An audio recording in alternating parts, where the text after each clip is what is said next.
તમામ દર્શક મિત્રો ખાસ જાણી લેજો, ક્યાં બની રહ્યું છે નવું વાવાઝોડું. હવે પછી સિસ્ટમ યુટર્ન લઈને કઈ દિશાઓની અંદર ગતિ કરશે. સિસ્ટમ યુટર્ન લેવાની સાથે દેશના ભિન્ન ભિન્ન પંથકોની અંદર હવે પછી કેવા પલટાવ જોવા મળવાના છે. ગુજરાતના હવામાનની અંદર બદલાવ આવવાને લઈને શું કરવામાં આવી રહી છે આગાહી. ભારેથી લઈને અતિ ભયંકર વરસાદના ખતરા અંગે શું તાજી લેટેસ્ટ અપડેટ આવી રહી છે. અલગ અલગ વરસાદીય મોડલોની અંદર ઓચિંતાના પલટાવો આવી રહ્યા છે. દરિયાની અંદર નવી નવી સિસ્ટમોની અસરને લઈને ભિન્ન ભિન્ન વિસ્તારમાં હાઈ પ્રેશર લો પ્રેશર સિસ્ટમનું દબાણ વધી રહ્યું છે. દરિયાની અંદર સક્રિય બની રહેલી વાવાઝોડાવાળી સિસ્ટમની અસરને લઈને સંપૂર્ણ દરિયાઈ વિસ્તારની અંદર અત્યારે તોફાન વધતું હોય તેમ ભયંકર હલચલો ગતિઓ કરતી જોવા મળી રહી છે. સક્રિય બનતી નવી નવી સિસ્ટમોને લઈને બંગાળની ખાડીના સંપૂર્ણ ક્ષેત્રમાં અરબી સમુદ્રના વિસ્તારની અંદર તોફાની ગતિવિધિ વધતી હોય તેમ નવી નવી સિસ્ટમની અસરને લઈને નવી અપર એર સાયક્લોનિક સર્ક્યુલેશન વાળી નવી સિસ્ટમો બનતી જોવા મળી રહી છે. બીજી બાજુ ઓચિંતાનું હવામાન બદલાતું હોય તેમાં ઉત્તરીય ભારતના વિસ્તારમાં ભયંકર ભેજની સાથે અત્યારે બરફ વર્ષાનો માહોલ જોવા મળી રહ્યો છે. કાશ્મીરના વિસ્તારથી હિમાલયના ક્ષેત્રમાં ઉત્તરીય ભારતના વિસ્તારમાં હાડ થીજવતી ભયંકર કડકડતી ઠંડીઓ પડી રહી છે.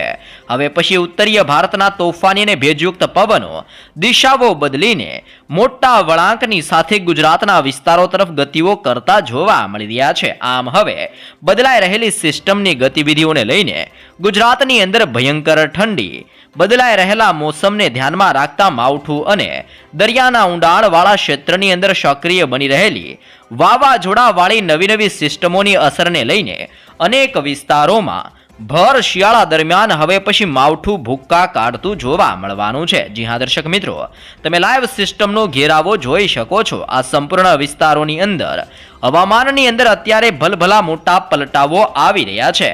પલટાવ આવવાની સાથે દક્ષિણીય ભારતના તટીય વિસ્તારોની અંદર જેમાં શ્રીલંકાના વિસ્તારથી મદુરાઈના દરિયાઈ કાંઠાના વિસ્તારની અંદર અત્યારે માવઠાનું પ્રબળ જોર વધી રહેલું જોવા મળી રહ્યું છે. દરિયાના માધ્યમમાંથી આગળ વધતી વરસાદીય સિસ્ટમની સ્ટ્રફ લાઈનો અને શિયર ઝોનનું ઘેરાવો અત્યારે ગુજરાતની અંદર પોતાનું જોર દર્શાવી રહેલું જોવા મળી રહ્યું છે. જેની અસર દક્ષિણીય ભારતના ક્ષેત્રથી દક્ષિણીય ગુજરાતના વિસ્તારમાં, સૌરાષ્ટ્રના ક્ષેત્રથી મધ્ય ગુજરાત ઉત્તર ગુજરાતના વિસ્તારોની અંદર ગુજરાતની અંદર હવે પછી ઓચિંતાના પલટાવો જોવા મળવાના છે. સાથે સાથે ઓમાનનો તટીય ક્ષેત્ર, ઈરાન, અફઘાનિસ્તાન અને પાકિસ્તાનના વિસ્તારમાંથી પણ લો પ્રેશર વાળી સિસ્ટમો હવે પછી ગુજરાતના વિસ્તારો ઉપર પોતાનું દબાણ દર્શાવતી જોવા મળવાની છે. જોકે તેની સાથે સાથે ઉત્તરીય ભારતના વિસ્તારની અંદર સક્રિય બનતી નવી વેસ્ટર્ન ડિસ્ટર્બન્સ પણ હવે મજબૂત બનીને આગળ વધીને ગુજરાતના વિસ્તારમાં જોર દર્શાવતી હોય તેમ ગુજરાતના સંપૂર્ણ વિસ્તારોની અંદર આગામી 3 થી 4 દિવસ અતિ ભયંકર સાબિત થતા હોય તેમ ભર શિયાળા દરમિયાન હવે પછી મોટા પલટાવની સાથે માવઠાનું જોર વધવાની ગુજરાત માટે મોટી શક્યતાઓ જાહેર કરવામાં આવી રહી છે. ખાસ જાણી લેજો, હવે પછી કચ્છના વિસ્તારની અંદર ઓચિંતાનો પલટાવ જોવા મળી શકે છે. જી હા દર્શક મિત્રો, તોફાની પવનોની તીવ્રતા સાથે લખપત, ખાવડ, બાડેલી, નળિયા, માંડવી, ગાંધીધામ ને રાપરના વિસ્તારની અંદર ઓચિંતાના પલટાવની મોટી આગાહી કચ્છ માટે દર્શાવવામાં આવી રહી છે. આમ કચ્છનું સંપૂર્ણ હવામાન આગામી દિવસોની સાથે સાથે આગામી કલાકોની અંદર બદલાવાને લઈને મોટી શક્યતાઓ જાહેર કરવામાં આવી રહી છે. તેવી જ રીતે અરબી સમુદ્રના દરિયામાંથી આગળ વધતા ભેજયુક્ત અને તોફાની પવનો સૌરાષ્ટ્રના સંપૂર્ણ વિસ્તારમાં જોર દર્શાવતા હોય તેમ અત્યારે સૌરાષ્ટ્રના વિસ્તાર અને ગુજરાતના વિસ્તારની અંદર પવનની ગતિવિધિ 30 થી 35 કિલોમીટર પ્રતિ કલાકની ઝડપે હવે પછી ગુજરાતમાં ઠંડા અને ભેજયુક્ત પવનો ફૂંકાવાની શક્યતાઓ દર્શાવવામાં આવી રહી છે. જોકે વાદળ છવાયું વાતાવરણ બદલાતું હોય તેમ દ્વારકા, જામનગર, મોરબી, સુરેન્દ્રનગર, ભાવનગર, અમરેલી, ગીર સોમનાથના વિસ્તારથી જૂનાગઢ, પોરબંદર, રાજકોટના વિસ્તારથી લઈને અમરેલીના વિસ્તારની અંદર અને બોટાદના જિલ્લાની અંદર મોટા પલટાવ સાથે સૌરાષ્ટ્રની અંદર પણ કંઈક નવા જૂની થવાની સાથે વાદળ છવાયું વાતાવરણ સક્રિય બનવાની ગુજરાત માટે મોટી આગાહી કરવામાં આવી રહી છે. ખાસ કરીને ગુજરાત રાજ્ય માટે 22 તારીખથી લઈને આગામી 26 તારીખ અતિ ભયંકર સાબિત થતી હોય તેમ વાતાવરણની અંદર ઓચિંતાનો ખૂબ જ મોટા પલટાઓની શક્યતાઓ જાહેર કરવામાં આવી રહી છે. તે પહેલાં અત્યારે દક્ષિણીય ગુજરાતના વિસ્તારોની અંદર પણ હળવા પલટાઓની સાથે ભરૂચ, નર્મદા, સુરત, તાપી, નવસારી, ડાંગ ને વલસાડના વિસ્તારની અંદર હળવા પલટાઓની સાથે વાદળોના ઝુંડ ઘેરાતા હોય તેમ હળવી ઠંડી અને વાદળ છવાયા વાતાવરણ સાથે હળવા વાદળોના તીવ્ર ઝુંડ મંડરાવાની તાજી લેટેસ્ટ આગાહીઓ અત્યારે દર્શાવવામાં આવી રહી છે. જોકે આપણે મધ્ય ગુજરાતના વિસ્તારોની વાત કરીએ તો મધ્ય ગુજરાતના જિલ્લાઓની અંદર પણ પલટાઓની સાથે અત્યારે અહેમદાબાદ, ધોળકા, નડિયાદ, ખંભાત, વડોદરા, બોડેલીના ક્ષેત્રથી ગોધરા, લુણાવાડા, દાહોદ, છોટાઉદેપુર, ખેડા, પંચમહાલ અને મહીસાગરના વિસ્તારોની અંદર ઓચિંતાના પલટાવ આવતા હોય તેમાં સંપૂર્ણ વિસ્તારની અંદર બદલાઈ રહેલા હવામાનને ધ્યાનમાં રાખતા મધ્ય ગુજરાતના વિસ્તારોની અંદર મોટા પલટાઓની સાથે હવે પછી નવા જૂનીની આગાહીઓ કરવામાં આવી રહી છે. ઉત્તર ગુજરાતની અંદર બનાસકાંઠા, સાબરકાંઠા, અરવલ્લી, પાટણ, મહેસાણા અને ગાંધીનગરના વિસ્તારમાંથી પણ પસાર થતી વરસાદી સિસ્ટમની સ્ટ્રફ લાઇનોની અસરને લઈને હાલ ગુજરાત ઉપર ફરી એકવાર મોટું સંકટ મંડરાતું જોવા મળી રહ્યું છે. આમ હવે ગુજરાત રાજ્યની અંદર આગામી 3 થી 4 દિવસ અતિ ભયંકર સાબિત થતા જોવા મળી શકે છે. જ્યાં દર્શક મિત્રો, વર્લ્ડ મેટાલોજિકલ ઓર્ગેનાઇઝેશન દ્વારા પણ હવે પછી ઓચિંતાના હવામાનો બદલાવાને લઈને તાજી લેટેસ્ટ આગાહીઓ આપવામાં આવી છે. જેમાં બાયો બેંગલ એટલે કે બંગાળની ખાડીના દરિયામાં નવી સિસ્ટમોની અસરને લઈને દરિયાઈ કાંઠાના વિસ્તારની અંદર હવે પછી વાદળો ઘેરાતા હોય તેવા દ્રશ્ય જોવા મળવાના છે. અંદમાન નિકોબારના તટીય ક્ષેત્રની અંદર સિસ્ટમનું જોર વધતું હોય તેવા દ્રશ્ય જોવા મળી શકે છે. તમે લાઈવ જોઈ શકો છો. આ સંપૂર્ણ વિસ્તારોની અંદર નવી સિસ્ટમનું અત્યારે તીવ્ર પરિભ્રમણ સક્રિય બની રહેલું જોવા મળી રહ્યું છે અને સિસ્ટમો હવે વધુ મજબૂત બનીને દરિયાના મારફત થકી ધીમે ધીમે દક્ષિણીય ભારતના તટીય વિસ્તારો તરફ ગતિઓ કરતી જોવા મળી રહી છે. જોકે અત્યારે અંદમાન નિકોબારના વિસ્તારોની અંદર પણ નવી સિસ્ટમો બનીને પોતાની દિશાઓ બદલીને ગુજરાતના વિસ્તારો તરફ હવે પછી આગળ વધતી જોવા મળી રહી છે. આમ ગુજરાતના સંપૂર્ણ હવામાનોની અંદર પણ હાલ મોટા પલટાવ આવી રહેલા જોવા મળી રહ્યા છે. જો આપણે સિસ્ટમની માહિતી મેળવીએ તો તમે જોઈ શકો છો કે અરબી સમુદ્રના દરિયાની અંદર અત્યારે એક નવી અપર એર સાયક્લોનિક સર્ક્યુલેશન સક્રિય બનીને દરિયાઈ કાંઠાના વિસ્તારની અંદર જેમાં 0.9 કિલોમીટરના ક્ષેત્રથી લઈને 1.5 કિલોમીટરના વિસ્તારની અંદર અત્યારે અરબી સમુદ્રના ક્ષેત્રની અંદર આ સિસ્ટમ સક્રિય બનીને જોર દર્શાવી રહેલી જોવા મળી રહી છે. આમ હવે 900 મીટરથી 1.5 કિલોમીટરના એરિયાની અંદર અત્યારે અરબી સમુદ્રની અંદર નવી યુસીએ સક્રિય બનતી હોય તેમ અપર એર સાયક્લોનિક સર્ક્યુલેશન વાળી સિસ્ટમ સક્રિય બનીને દરિયાના વિસ્તારોની અંદર ધીમે ધીમે હવે પછી ભારત દેશના વિસ્તારોની અંદર આગળ વધતી હોય તેમ આ સિસ્ટમ હવે ધીમે ધીમે દિશાઓ બદલીને ગુજરાતના વિસ્તારો, મુંબઈના વિસ્તારો, ગોવાના ક્ષેત્રથી લઈને અત્યારે બેંગલવીના વિસ્તાર અને મદુરાઈના વિસ્તારોની અંદર આગળ વધતી જોવા મળી રહી છે.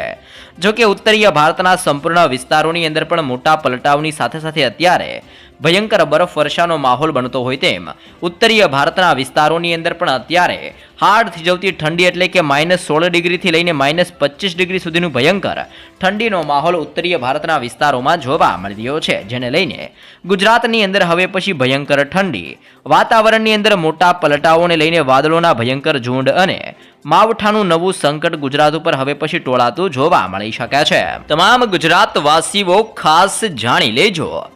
ભયંકર ઠંડી વચ્ચે હવામાન નિષ્ણાત આંબાલાલ પટેલ દ્વારા ફરી એકવાર મોટી આગાહી કરવામાં આવી રહી છે. જી હા દર્શક મિત્રો, હવે પછી વાતાવરણની અંદર ઓચિંતાનો મોટો પલટાવ આવતો જોવા મળવાનો છે. પલટાવની સાથે હવે પછી કમોસમી વરસાદને લઈને પણ તાજી નવીન લેટેસ્ટ આગાહીઓ કરવામાં આવી રહી છે.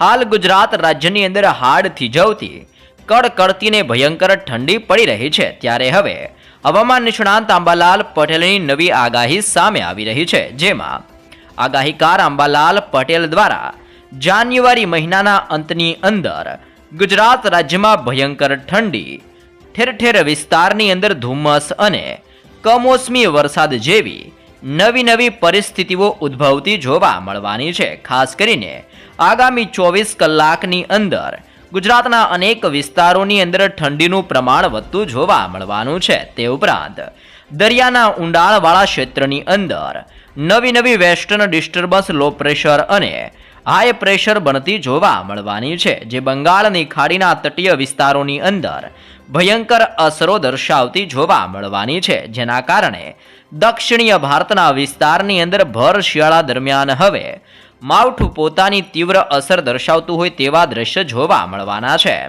જોકે તેની સાથે સાથે દરિયાઈ કાંઠાના વિસ્તારમાં સક્રિય બની રહેલી વાવાઝોડાવાળી નવી સિસ્ટમોની અસરોને લઈને તોફાની પવન ફૂંકાતો જોવા મળવાનો છે અને દરિયાના ઊંડાણવાળા ક્ષેત્રની અંદર ભયંકર હલચલો સક્રિય બનતી હોય તેમ દરિયો પણ બેકાબુ બનતો હવે જોવા મળવાનો છે. જેમ જેમ સિસ્ટમો મજબૂત બનશે તેમ તેમ અનેક વિસ્તારોમાં પલટાવ જોવા મળવાના છે. આગાહીકાર અંબાલાલ પટેલ દ્વારા વધુમાં જણાવવામાં આવ્યું છે કે પાલનપુર અને આબુ વિસ્તારની અંદર અત્યારે કડકડતી ઠંડીનો અનુભવ થઈ રહ્યો છે.